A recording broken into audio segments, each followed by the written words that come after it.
for coming. I would like to introduce to you José Carvalho. Pinto de Carvalho. Should I mention all the... No, please, no. José, it's quite enough. Professor came to us from Portugal. He's a professor and researcher and the teacher at the ISMAT, Portimão. But he has also studied in several other universities in Portugal and Spain. He has his own practice in Lisbon, but he also spent quite some time in Africa, in Mozambique for 3 years, if I remember properly. So he has huge experience in different regions of the world while practicing. So today we'll listen to the Lisbon story. Yes. So I would like to welcome you to the lecture of Professor. 45 minutes, 1 hour. How long it will take? I promise I won't be so too long. If I start to be too long, please start throwing things, and I will get the message. The floor is yours. So first of all, tradition, and also to be fair, I will start by thanking the university in the person of my very good friend Bartek, which is someone that this one I really know him for several times, and the Faculty of Architecture for invited me to be here.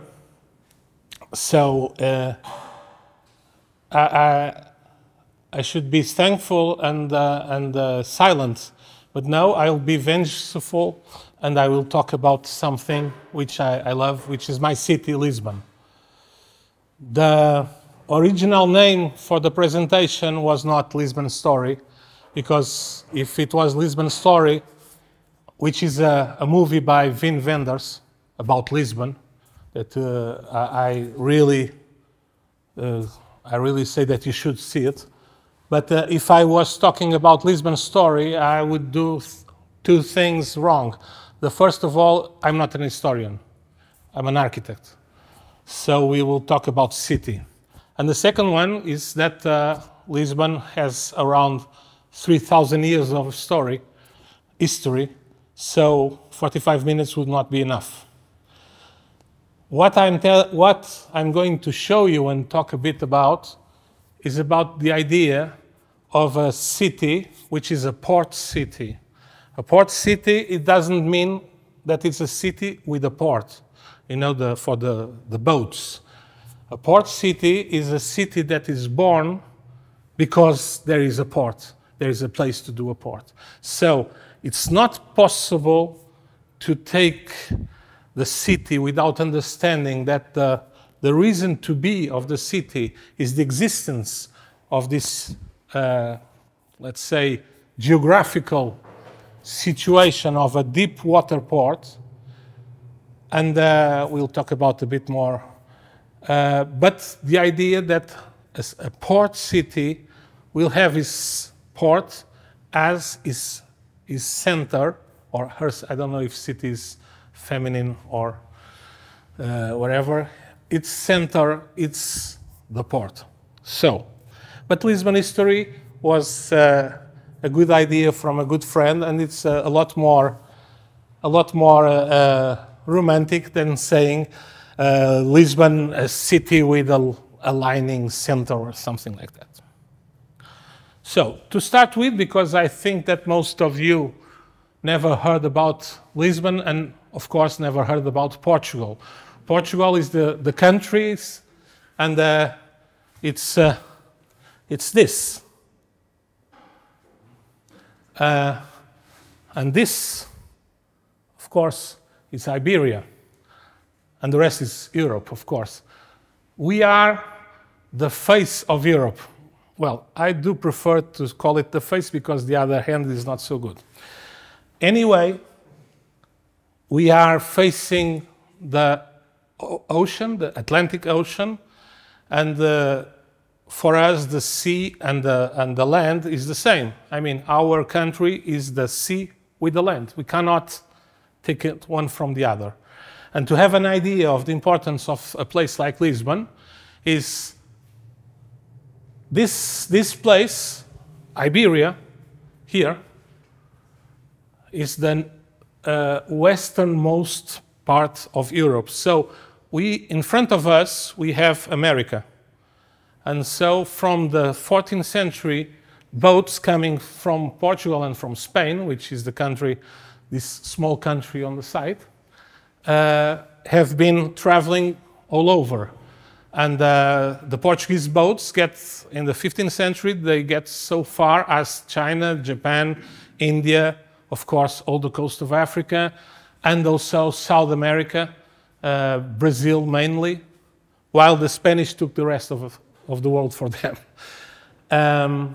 There are 4 deep sea ports, which means ports that can stand really large vessels. There are 5 deep sea ports in Portugal and Spain, and from these 5, 4 of them are in Portugal, and one of them is Lisbon. So, this is Lisbon. But when you go to a map and you look for Lisbon, the municipality, and you look for, you know, the division, the official division of the place, you will find this. Okay? It's not well drawn, but it's very small. Sorry. This is what, if you look at the book, the municipality of Lisbon is this place. But it's not true. Lisbon, in the end, is a conglomerate of 18 municipalities. And the one that we call Lisbon, it stays like the historical center of this larger Lisbon. That's why I put XL, large. LX is our small word for Lisbon. When we are writing Lisbon with LX, and we know it's Lisbon. And of course, XL is the label. So if we want to look at Lisbon in any kind of situation, any kind of theme that you want to exploit, you must understand that Lisbon is really a larger city than this historical center. In the historical center nowadays, it might be home for, I don't know, 500 people, 500,000 people. But the real, let's call it metropolitan Lisbon, it's 3.5 million people. I know for some of them, for some of those in this room, 3.5 million people is a good start. It's not even a city, but for us, you must understand that our country doesn't have 10 million inhabitants. We are almost 10 million. And from that 10 million, 1.5 are not born in Portugal. It's people that we receive. So Lisbon is, in fact, the central, the focus point of Portugal, if you want to, with all my things for Oporto, which is a beautiful, beautiful village. So this is it. And what we are going to talk about is historic Lisbon, which is this one.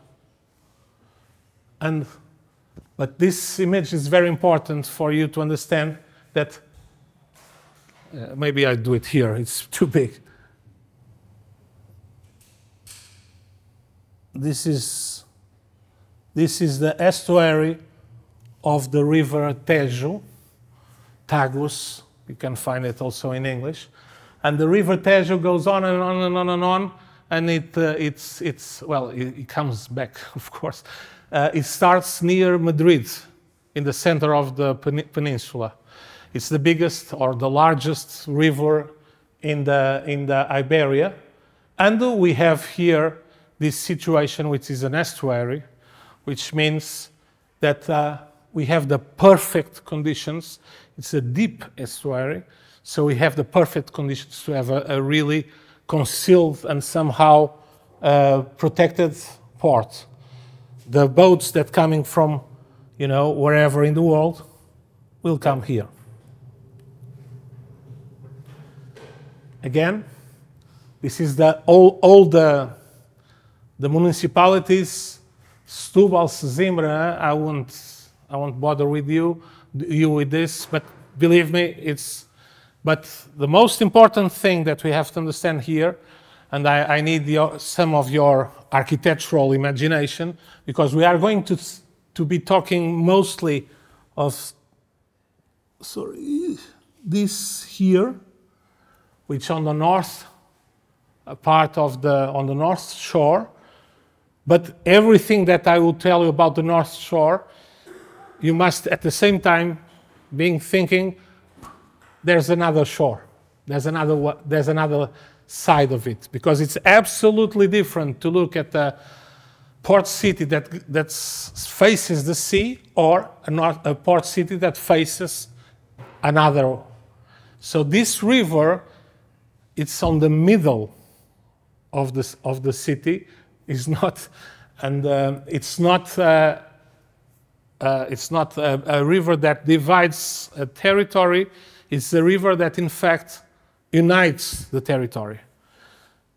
You can see it here. These are, of course, the main roads. I could give you also, of course, the maps of the boat passages and so on and so on and so on. But this is, you can look at this and it looks like a heart with the veins and so on.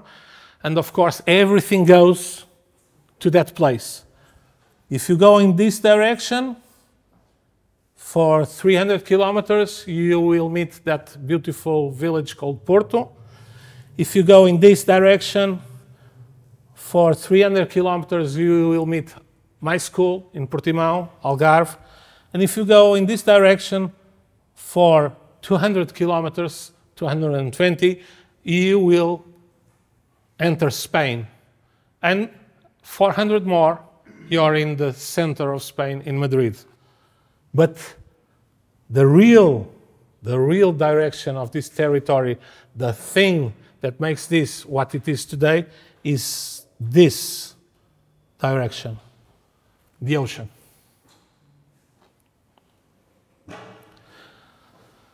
This one I brought you just so you have an idea. These are the natural parks, national parks in the big city of Lisbon. We do have a lot of green because we paint it green, but this is not Krakow. We don't have this lush, you know, forests, Game of the Thrones kind of thing. But we do have a lot of natural environments, a lot of small beasts. Some of them work in the municipality. And for instance, this one is the protected area of a place that it's keep, you know, in the winter will be underwater, on the summer will be outside. And of course, this is the coast, and so on, so on, so on.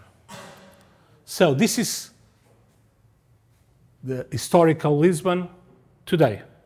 Just to keep you in, this will be the airport. This will be the historical center, let's say that the historical center of an historical center. This is the place where the city started. It was the place that was absolutely put down by the biggest earthquake there is mentioned in our story. And when I mean our story, I mean the world history. I once asked one of my friends who works with earthquakes, not an architect, I said, how come the earthquake was in 1755?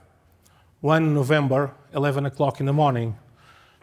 How come you know today that this was the biggest ever earthquake? You didn't have the measurements that we have today. And he says, no, we cannot measure like we measure today, but we can measure how far it was felt, the earthquake. But when I mean felt, it was like buildings falling. And there were buildings falling in Italy. So you can imagine this is really a big earthquake. After the earthquake, there was also a tsunami, and after it was a fire.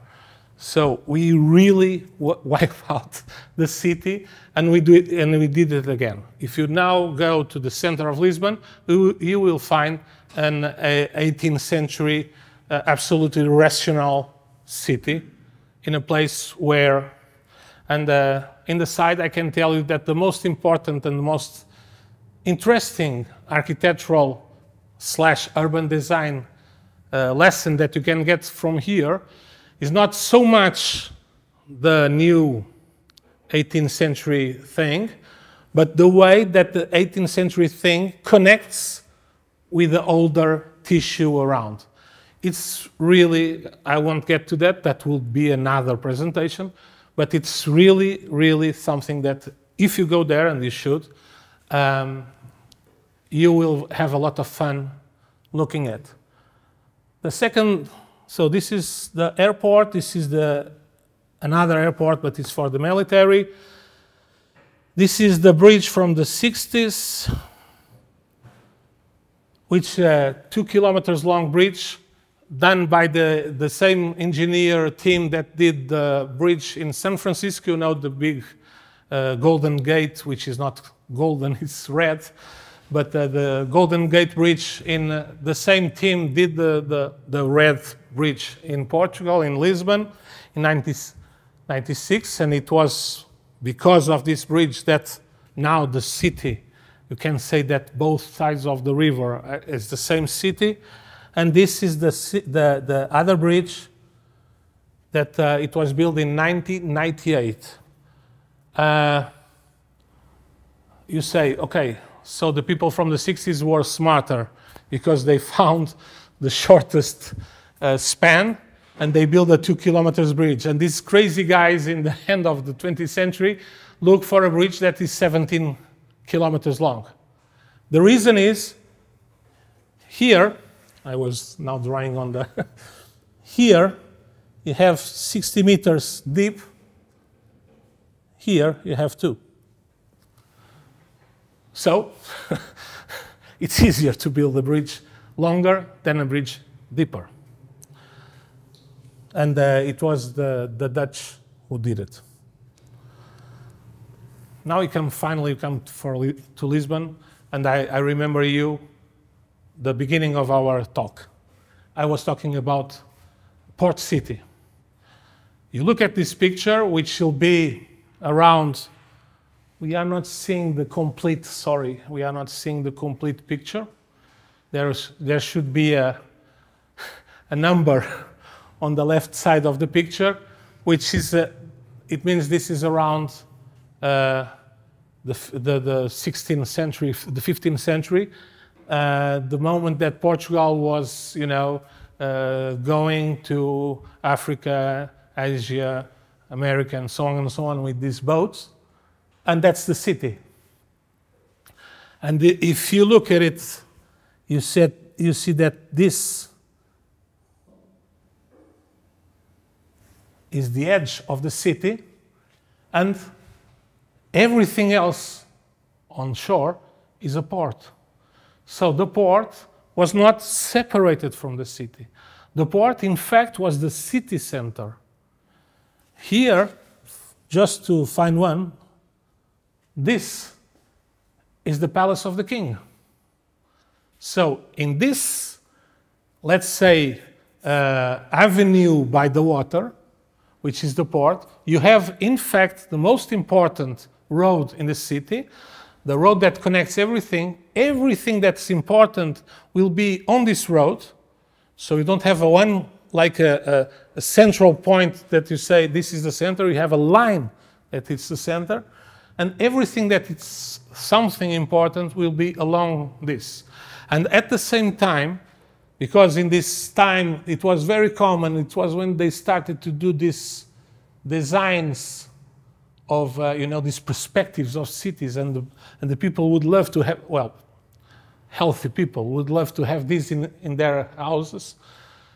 And so the face of the city is this first row of houses and palaces and so on and so on and so on.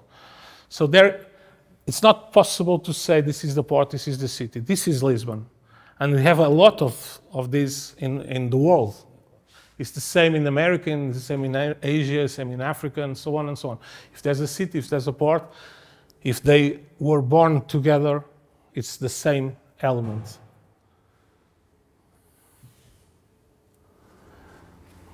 This is a model of the city, well, 1 hour before the earthquake, the big earthquake in 1755. And you see, this is the central square of the city. It was called, the translation will do something like the Palace Square, Terreiro do Paço. Because this is the palace from the king. Just beside the palace, you have here the place where the boats that go to the colonies and to the other side of the world were built. It's behind the King's Palace, because this is the same that you're going to look for a place in the United States of America where they are building now those stealth planes that don't appear on the radar, you see? The building of these things, these wooden ships, would be an absolute secret. It was top secret. This was something that made that very, very, very, very small country that you saw have some importance and some presence in the world. But you can see also that the port continues. And slowly, slowly, the city will going to get more land to the sea, to the river, and the port stays as the linear center of the city. We still don't see. I'm quite sorry that you don't see the left side of the image. Not just because there are some things written over there, but also because it's the logo of my school. So you believe that this comes from ISMAT, my school. So this is 18th century, the late 18th century, after the earthquake. And you can see this line, which was the shore of the previous photo. This line. And you see that we were rebuilding our city, and we were at the same time finding place, keep going to the water. And believe me, all of this is public space. All of this is in fact, it's like you have a long stretch piazza, square, more than if you have an avenue. These are the characteristic buildings, thankfully in the picture, the characteristic buildings from the 18th century Lisbon, which are very Italian for a reason. They were designed by Italians. The history will say that there were all Portuguese architects, but it was Portuguese architects born in Milano, and then they come to Lisbon and they become Portuguese, no problem. They were European at least. But, of course, the harbor keep. Now we are in the 90s. The industrial revolution is now an old story. We have it for more than 100 years. And the port starts to be something where people can't move. People should not be there. It's dangerous. It's also a place, a polluted place. You should not breathe there. And there's another thing which is very important to understand. It's the meaning of this. By now, everyone who has a family person that works in the port, you know, there was an uncle that was killed by something that fell down. There was a grandfather who had a lung cancer because of the... So the port area that used to be this beautiful by-the-water boulevard where everything that was important was there, it was the face of the city, now becomes a place where no one wants to go there. This is a polluted, dangerous, filthy place. We still have people who, you know, it's quite fashionable. Here we are in the 50s of the 20th century, 1950. I think that this picture exactly will be from 1952. And people are, you know, after the war, and people will still go, you know, to have, to receive the family or the friends that are coming from Africa and coming from the colonies. There is still some glamour attached to the idea of going to some parts of the port, but the port was beginning to close to the city. And at this moment, it was established an entity which is called the Port Authority, Associação do Porto de Lisboa. Sorry, this is Portuguese for Port Authority. And the Port Authority is working on separating physically the port area, the shore, if you want, from the city itself. And they succeeded. When you come to this image, here you have again the square. Now the square, very square if you want to, because it was built by the rationalistic Italians. There's one in our house. It's him, it's his fault. The rationalistic Italians built this absolutely square thing, absolute. The palace of the king, who was absolutely destroyed on the earthquake, the king that lived there fled the city and he never come back to Lisbon. He built a wood palace outside Lisbon, which it was, the translation would be the wood shack. And he lived in a wood palace the rest of his life because he was really, really, really scared about the idea of living in a stone. And the place where you used to build the boats still belongs to the military navy, but it's no longer a place to build boats. Everything was transported to the other side of the city, of the river, sorry. And that's it. But you see this line, which is an avenue and also a train line. From this line here, this is no longer a public space. This is one of the small places in the 14 kilometers of the harbor of Lisbon. This is one of the small places where you can get to the river if you're an inhabitant or a visitor. Everything else was closed.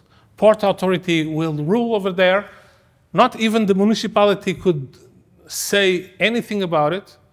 And so now you have a city without a port. And things keep getting worse. Because when someone invented, and it's quite a good invention, this thing called a marine container, now the ports start to work in a different let's say, dimension. Because the boats are huge, the biggest boats in the world, except for the ones with the petroleum, the oleum boats, right? But some of these are really huge boats, and they transport this thing, they put it here, they start to build this strange, it looks like a model from a student in our school. And this, you can't go in.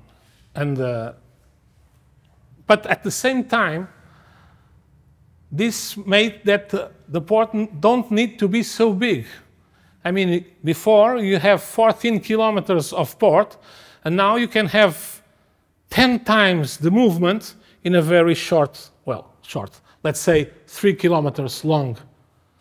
But the port authority didn't open the hand of the, so coming the 80s of the 20th century, we have this strange thing, which is for 3 kilometers around, you have this very intense industrial port, and then you have 11 kilometers, well, split in both directions, that are empty, that are polluted. It's, you know, crumbling buildings and so on and so on. And the city can't go to its... And at the same time, the people in the city, because you understand that the city are not just made of buildings and avenues, it's made of the people who live there. And the people who live there, they had forgotten about the beautiful port that we had 100 years before. So if you ask anyone in the city in 1980, so do you want to, you know, build your house? If I free some space in the port, do you want to build your house over there? And they say, are you crazy? That's a terrible place. That's a dangerous place. That's a polluted place. That's a place where my grandmother had a train fell in her head. So I don't want to be there. More of the same. We have this, now this is the face of Lisbon in 1980. What we have here is the real situation in 1980. 14 kilometers of harbor with now an inland city behind, and this spot here was the connection, and it's not even a great connection because this is not a place with a beach or something that you can swim. At the same time, the water of the river then was really dangerous. If you fell on the river, you're not going to die by drowning, because before that you die by intoxication. So you don't need, you don't even need to swim. Why? And that's it. Forget about this. It's still not there. We have already this. And that's it. The city, now it's an inland city and no longer a port city. It's a city with a port. So coming 1988, the architects from Portugal, the College of Architects, I don't know the English name for it, but would be the College, the Architectural Association from Portugal, that in 1988 were very little. This was the year that I finished my studies as an architect. Well, I started my studies as an architect. And my number, my national number as an architect in Portugal, I'm the 4,380, which is not so much, but some 20 years before, when I start working, not 20, but 15 years before, when I start working in a studio as a, you know, apprentice, making, you know, my boss, the guy who hired me, it had a number under the 100. He was 90-something architects. So there was not so many, maybe not 5,000 architects in all of Portugal at this moment. And so the Architect Association had the idea of making a competition not a competition for a project, but a competition for an idea. How should we do something with this city that has lost its port? Heat port, I don't know the English for it. I did enter the competition as a student. I didn't win. It's impossible to understand why, but it's a fact. There were so many different ideas. Come on, from the guy who says, let's start all over again, and started to making a Babylonian thing along the river on both sides, why not? Or even take the river out and wherever. There were some crazy ideas, and there are other more, let's say, hurtling ideas. And in the end, the idea that won was like a kind of acupuncture idea. This team who won, they had well, several teams did this, but they had the capacity to understand that there were some critical points along these 14 kilometers that if you worked there, something would happen. Of course, the Port Authority fight back. They were not willing to open hand of this strip, although they were not using it, and it was, crumbling. They said, no. If someone is going to do, no. If someone is going to use this, we will do it. Of course, they don't have the money for it. They don't have the brains for it. They don't even have the idea of what is that. And they made a new, now it's not a competition. This is in Portuguese, proposal for the rehab of the waterfront. And they say, this is what we should do. I will, I was trying to enlarge, but I think it's large enough to see that in the end, they didn't understand anything about the real thing of Lisbon and of a port city, and they were somehow privatizing and build something that will need private money to do it. And so in the end, the riverfront would become not a public space, but a private space. Thankfully, they didn't have the money, so they didn't do it. And at the same time, there was this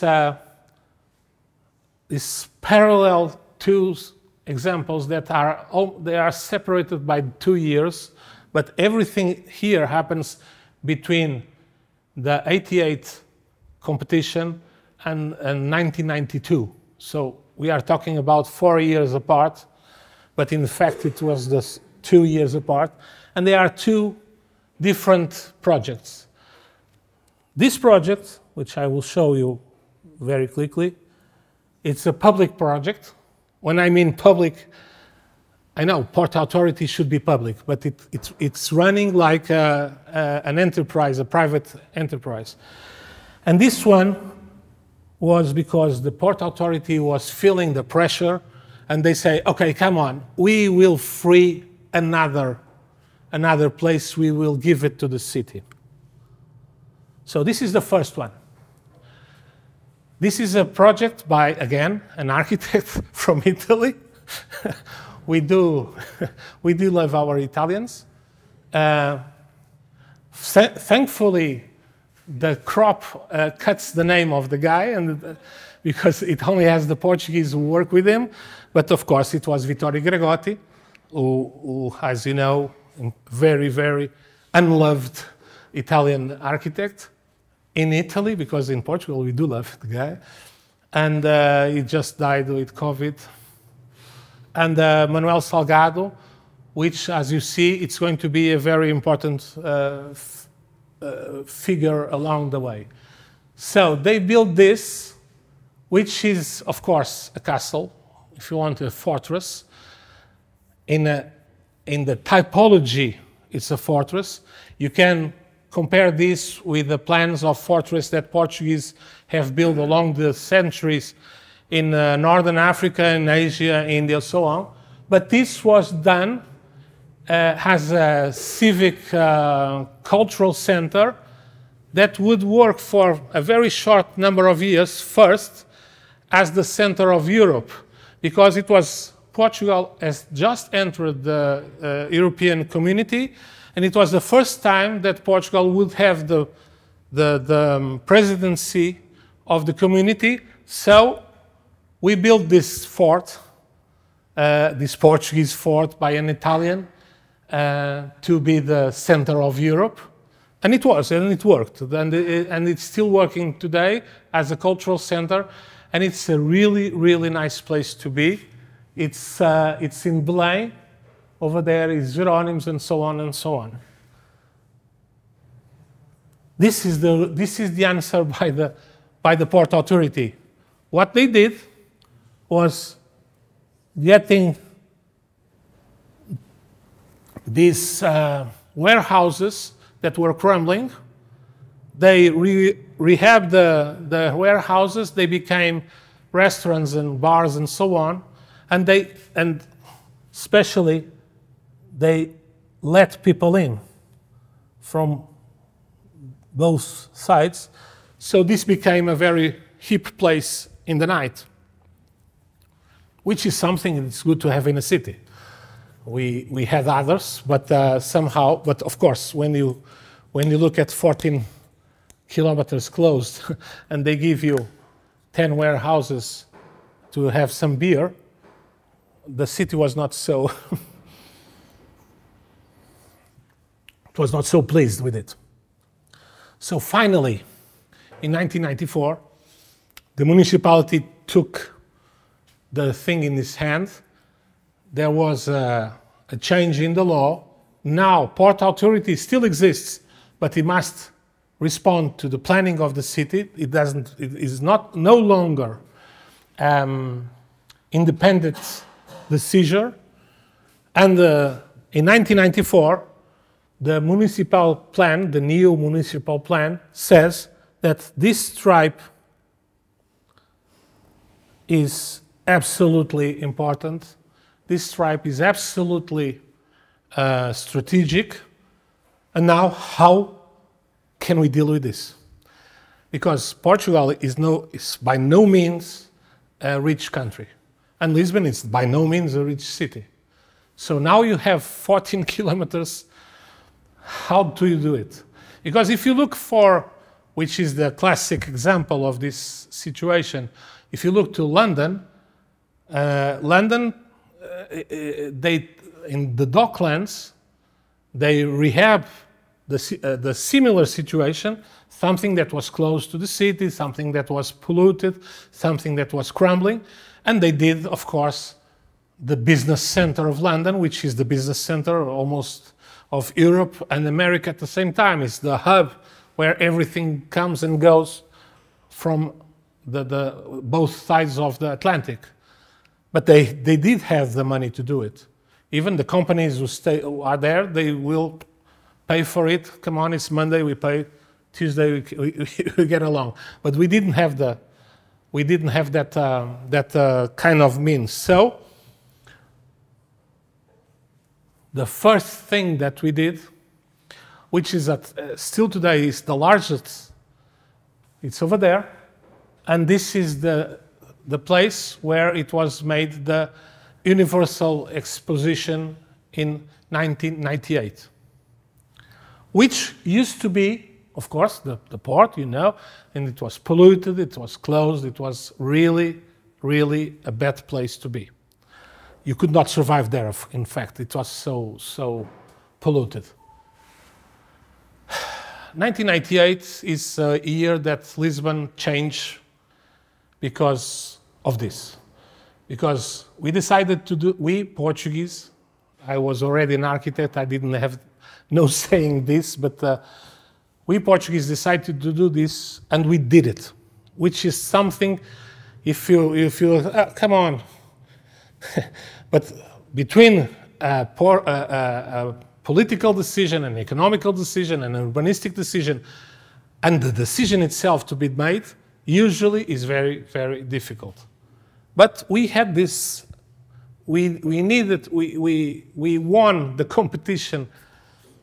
I don't know how. We won the competition for the World Expo, you know, the one like in Paris, they did the Eiffel Tower and so on and so on.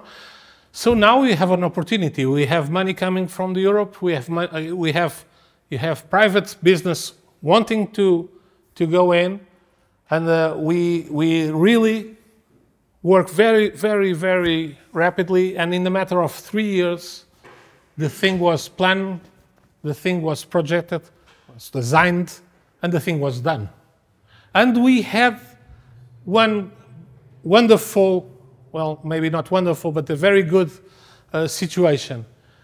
The last exposition before, the last Universal Exposition in 1992 was done in Spain, just 200 kilometers from this place, in Seville. And it was a success during the summer. Afterwards, it was, and it still is, something very strange, because you build this place, you build everything, you do the gardens, you do, you know, usually urban spaces that are very, very expensive to maintain. You have this, you know, kind of a strange thing with each country will build a building and trying to do it bigger than the neighbor. So it's like a, you know, Vanity Fair for architects. And it lasts one summer. In the end of the summer, someone closes the door, throws the key away, and now you have, you know, something that will going to be a bad place for many years. So the Portuguese had you know, we had this experience just beside us, so the decision was, when the expo finishes, this will become an urban space. So the thing was not designed as a fair exhibition place. It was designed as a neighborhood that for a summer, before the neighborhood will start working as such, this will be a fair. And the guy who made the plan was the guy that you could see the name, Manuel Salgado, the one that 6 years previously was working with the Italian guy. And that's it. So, the real place of the fair was this. But the rehab, this is the train line, the rehab, and it keeps going. You imagine there's more. Last year, we had Pope Francisco here, and there was 1.5 million people attending Mass in the garden that was built in 1998. And here is also something very important, which is the big bridge. And here is the new hub, transport hub, the train, the bus, the subway, taxi, bicycle, on foot, by balloon, wherever you want, you find the place there. So, this picture is already, things are not already like this, because now everything is built, but I show you this picture because what I really want to show is this building. This building is the hub for all the things. You can see the train here. Of course, you can't see the underground, but you can see the buses here, and so on and so on and so on. It's a project done by Santiago Calatrava, which is an architect / engineer from Spain, now from the United States. But this is another building, and so the idea for the fair was that all the international buildings were done, and and the country who did it had to put them down. The Portuguese buildings were done in a way that after the summer, they would become another thing. So for instance, this building, which is of course in concrete, is white concrete, is a big building. It's done by Carrilho da Graça, my professor from the PhD. He built this. This has something to do with a very old building in Portugal, in Lisbon, which is Torre de Belém.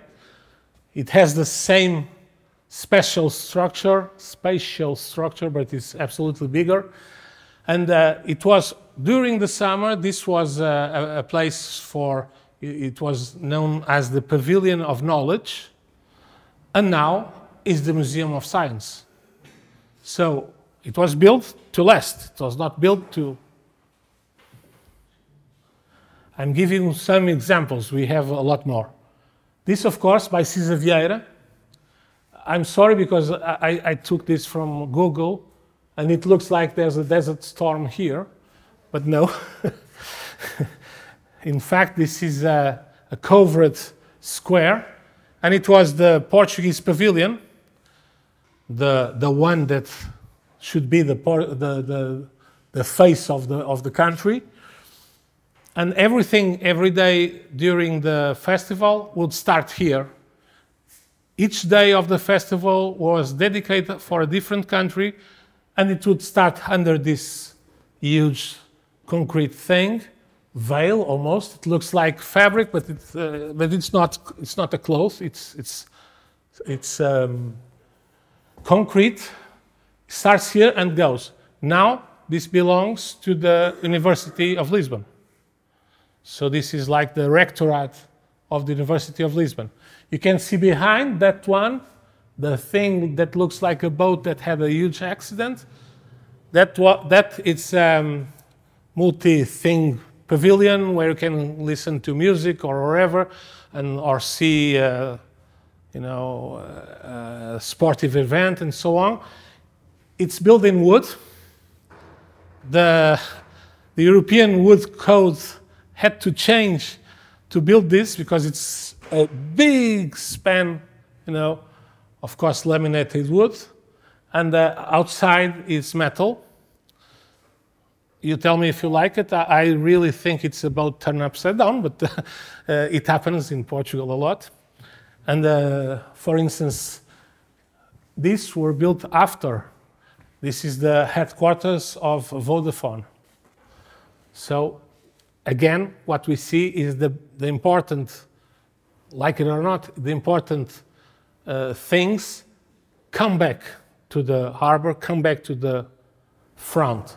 This is no longer an harbor. It used to be the planes that go on water, hidroaviões, the planes that go up and from water in the 50s. Now it's a lake, if you want to. And that's it. This is a quite, maybe 2-3 years old, this picture. And now we have a city. And it's a very, very nice place. You can love or hate the architecture. You can say, I don't like Calatrava, I don't like this, whatever. But this is a very fine place. And as we architects, we are place makers, I do believe that this was a success.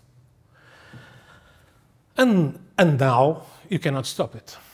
Now the 21st century started. We have the plan that says, please build your ideas, your new buildings along the linear center of the city, which is the face to the water. And I will show you again one of the examples. This, in pink, you have the city before the earthquake. In yellow, you have the city after the earthquake.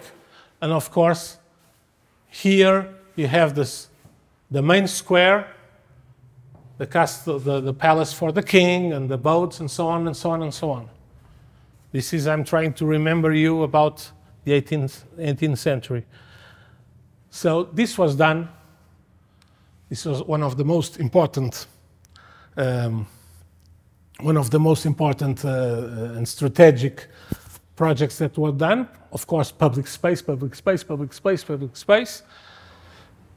Before 1998, that square, which is, believe me, it's a beautiful square, was in fact a car parking.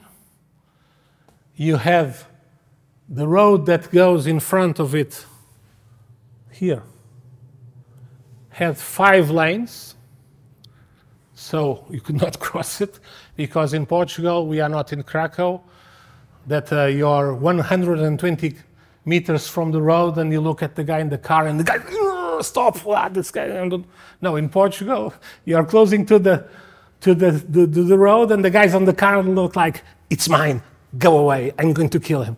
So 5 lanes, okay, it's not easy. Now it's 2 lanes.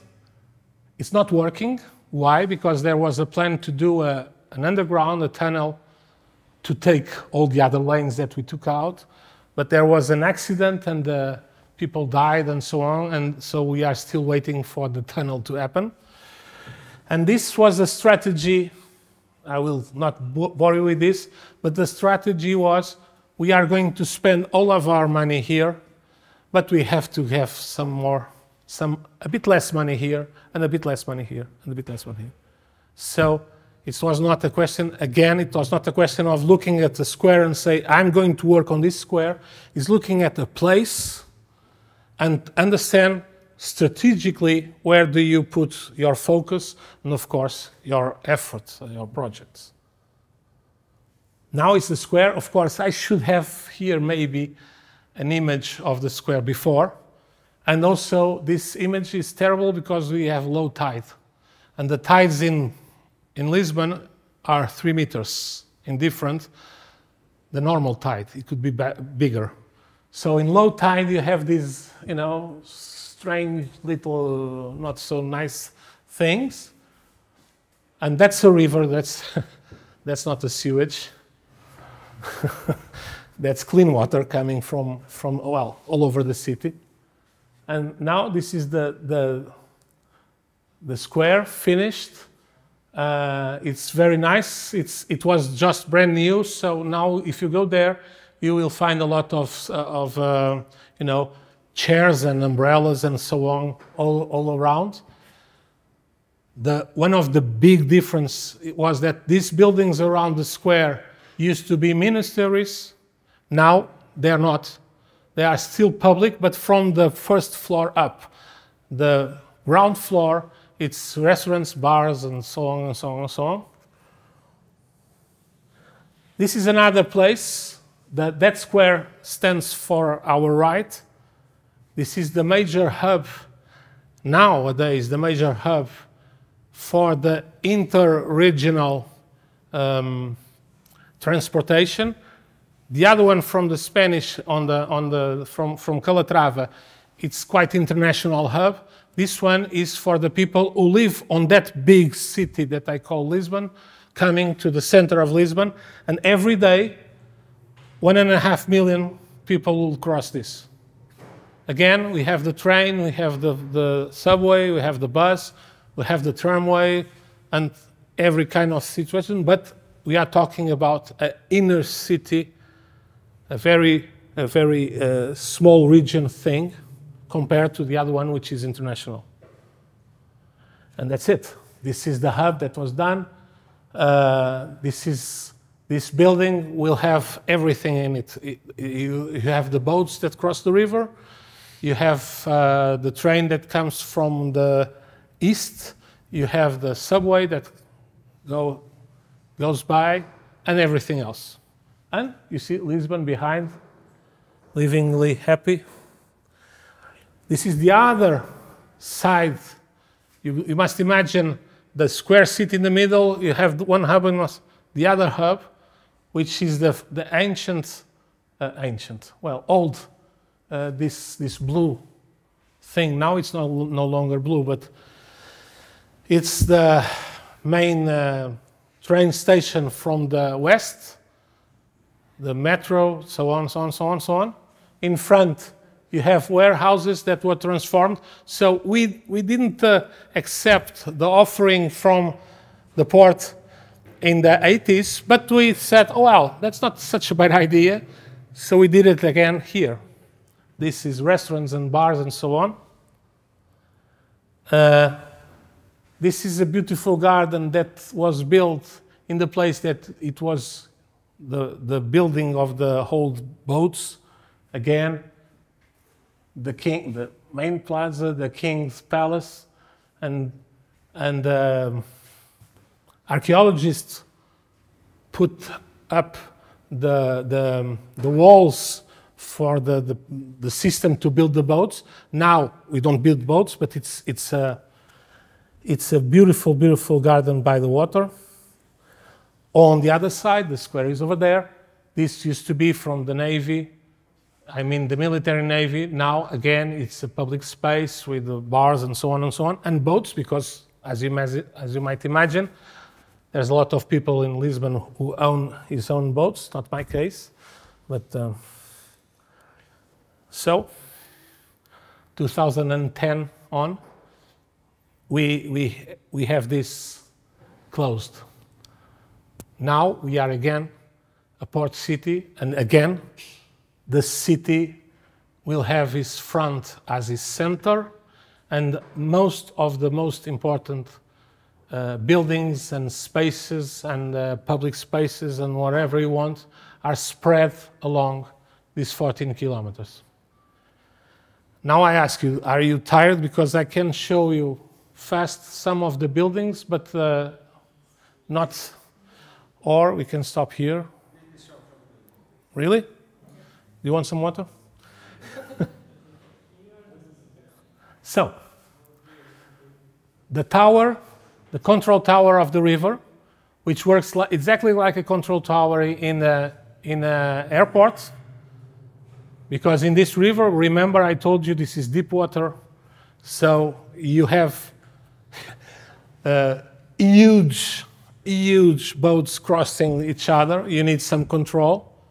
To have an idea, Lisbon now receives 70 cruise ships a month, and a cruise ship could mean 9,000 people on board. So you made it 70, and you understand.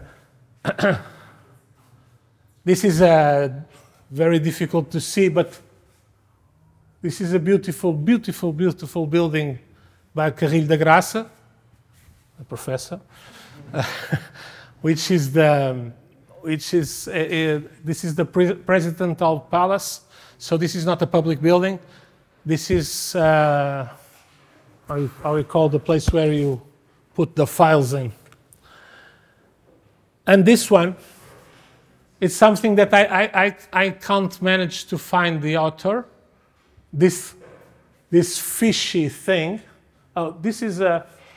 If you want to have a kind of experience, this is a lift that will take you to the height of the bridge, and of course with those same bags that you can find in the airplane, because this is really too big, too high.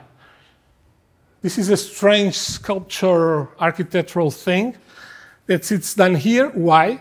Because you have here a bridge that is crossed by hundreds of thousands of cars an hour, and also the train. And before, this was not public space. It's no longer like this. But when this became a public space, people start complaining because it was falling from the bridge.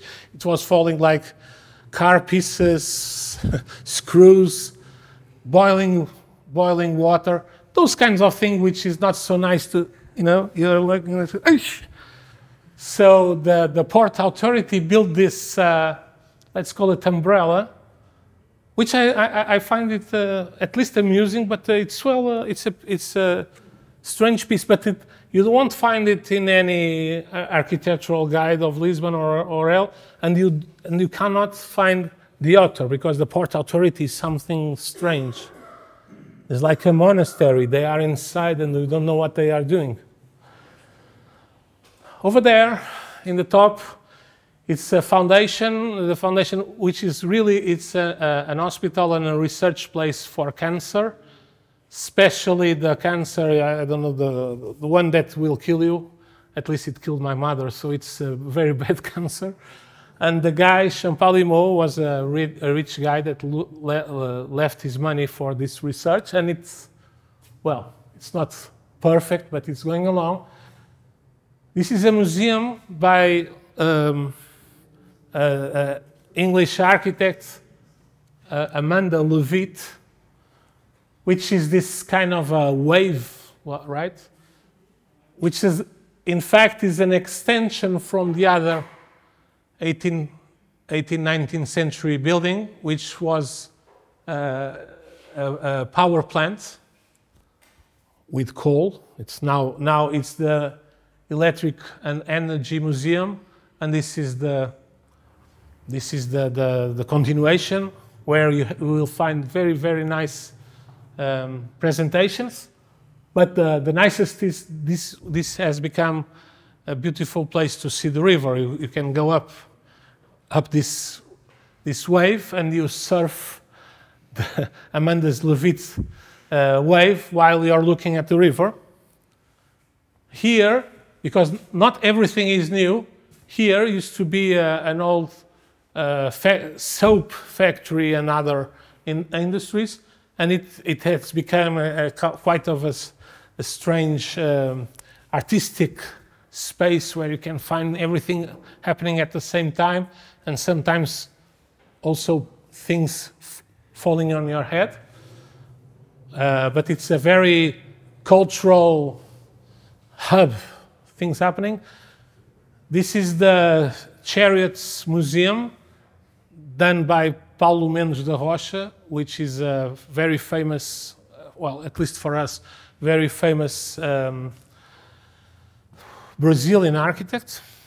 Is dead. I don't know if he died because he was working too much while doing this project, but being 125 years old, it also helps.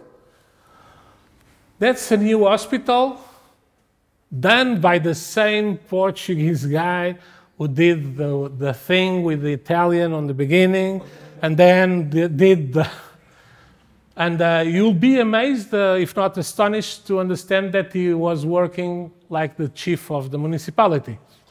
So somehow, by coincidence, most of these important buildings were built in his studio. Of course, it's not his studio because it's not legal, but it's his son's studio.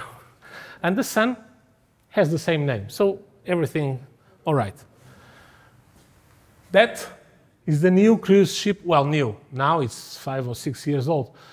Cruise ship, if you want, airport. Again, by Carrilho da Graça, my professor. And he had this idea, which I think it's very funny. Well, funny. It's very serious. It's a very good idea, because he told us, we have this problem, right? We have 14 kilometers. Everyone is building new things along the river, and everyone is like, have an astonishing view of the river. Well, we don't have one astonishing view of the river. We have 14 kilometers of astonishing view of the same river. So we turned the thing on the other direction. Because if you have a cruise ship, or maybe 10 parked along this shore, you only see the cruise ship. So this, in fact, is like an amphitheater turn to the city. And the city is itself an amphitheater, so it's really, really a beautiful experience to be on top of it and look at it. Just for curiosity, you see the round thing. Sorry. This is really big. You see the round thing over there? That is a house for hawks. Okay? So we have the hawks here, and we have no rats and no seagulls for 3 kilometers in each direction. Rats and seagulls are the worst threat for a cruise ship because they carry diseases. So imagine, we saw it during COVID. Imagine 9,000 people inside the boat and there's a pest, there's a disease. This is a nightmare for a cruise ship. And this can mean bankruptcy for the cruise ship line. So you really need to get out of all these pests like mouses and so on and so on. And the solution was not to put, you know, like poison or something. We have these very nice birds that come, I don't know, from Arabia or something. There are no hawks in Portugal now. We have a lot. And it's quite a good solution. This is the International Fair of Lisbon that was built also during the Expo. And this is the new the main electrical company, the new headquarters in Lisbon by Manuel Graça Dias. If you have the chance to go to Lisbon, and if by any circumstances it's a sunny day, which in 365 you will get 364 sunny days in Lisbon. No, joking. This square is something that you can cross. It's public. This is a private company that built a public building if you want to. It's crossable. And when you cross, all of these things are not closed. These are beams. So you have this you know, shadow and light and so on and heat, and it's I know, you look at it and you say, okay, it's 2 shoe boxes put together, no problem. But in the end, the experience of crossing this is really, really something. So now we are closing. This is currently the center of the city of Lisbon. And this is my homage to the guy who I just told the title, Wim Wenders. I cross his name because now it's my movie. I almost said, okay.